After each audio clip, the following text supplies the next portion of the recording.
मीरपुर नाम के शहर में तेजस अपनी पत्नी नीरू के साथ रहता था। पति पत्नी दोनों ही नौकरी करते थे। एक दिन तेजस गांव अपनी माँ के पास फोन करता है। हेलो, प्रणाम माँ।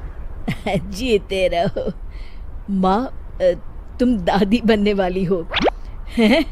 अरे वाह, ठीक है बेटा, मैं कल ही आती हूँ।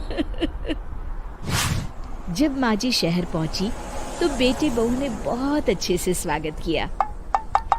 लीजिए माँ जी, चाय। अरे गर्मा गर्म पकोड़े ले आओ माँ के लिए।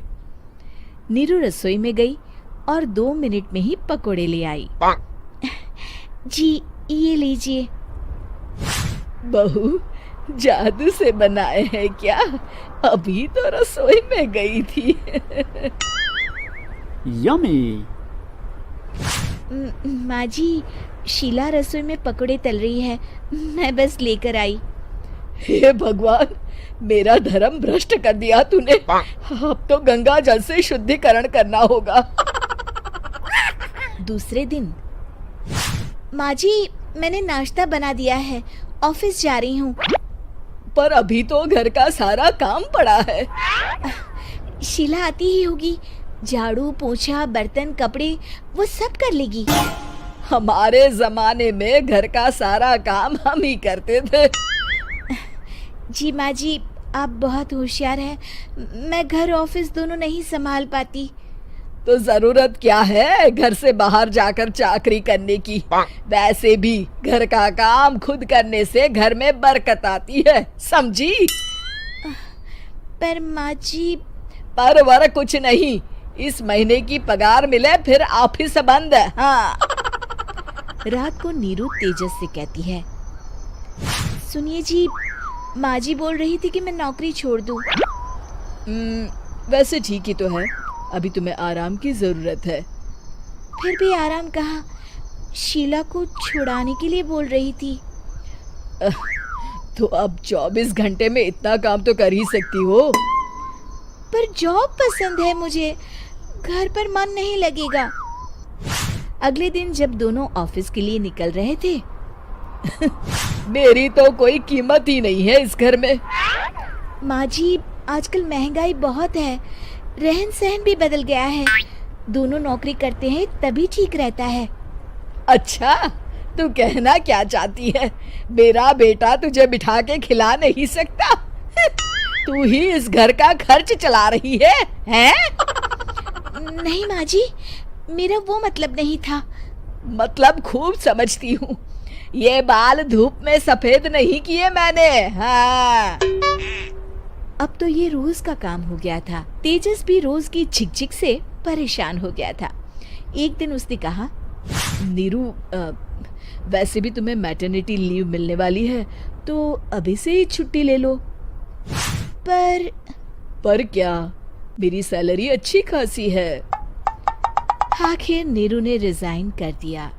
जब बच्चा हुआ तो घर में सब बहुत खुश हुए। कुछ दिनों बाद तेजस फाइल देख रहा था।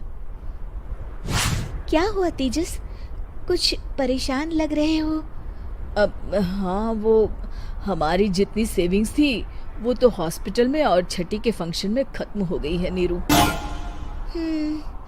और अभी वैसे मंदी चल रही है तो मैं बोल रही थी कल मुन्ना को हेपेटाइटिस का टीका लगवाना है। नीरू, क्या पोस्टपोन नहीं कर सकते? नहीं जी, बिल्कुल नहीं। अब तेजस को समझ में आ रहा था कि उससे गलती हुई है। पैसों की कमी का असर घर के माहौल पर भी पड़ रहा था। अगले दिन, बेटा मेरा चश्मा और ये दवाइयाँ ले आना, पर्चा देते हुए माँ जी ने कहा। जी। तेजस, मुन्ना के लिए दूध का डिब्बा और डायपर भी ले आना, और ये किराने के सामान की लिस्ट है, इसे भी लाना है। तेजस गुस्से में लिस्ट मरोड़कर फेंकता है और चिल्लाता है, पैसे क्या पेड़ पर उगते हैं?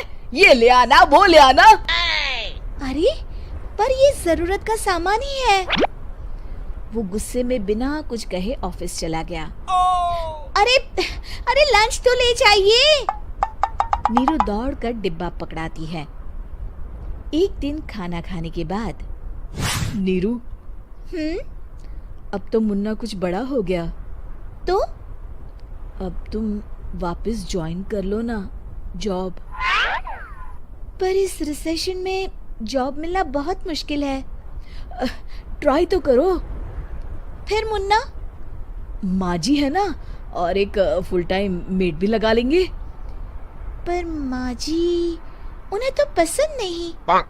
तभी माँ जी वहाँ आ जाती है और प्यार से नीरू के सर पर हाथ फेरते हुए बोलती है, अब मेरी समझ में आ गया बहू, पहले के और अब के समय में अंतर है। तुम काम शुरू करो, मुन्ना की जिम्मेदारी मेरी। मेरी प्यारी माँ जी। ये कहकर नीरू उनके गले लग गई। शिक्षा, परिवर्तन संसार का नियम है, हमें भी समय के साथ चलना चाहिए। उम्मीद है कि आपको हमारी ये कहानी पसंद आई होगी।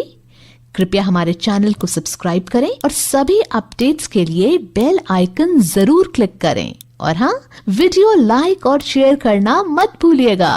Bye bye.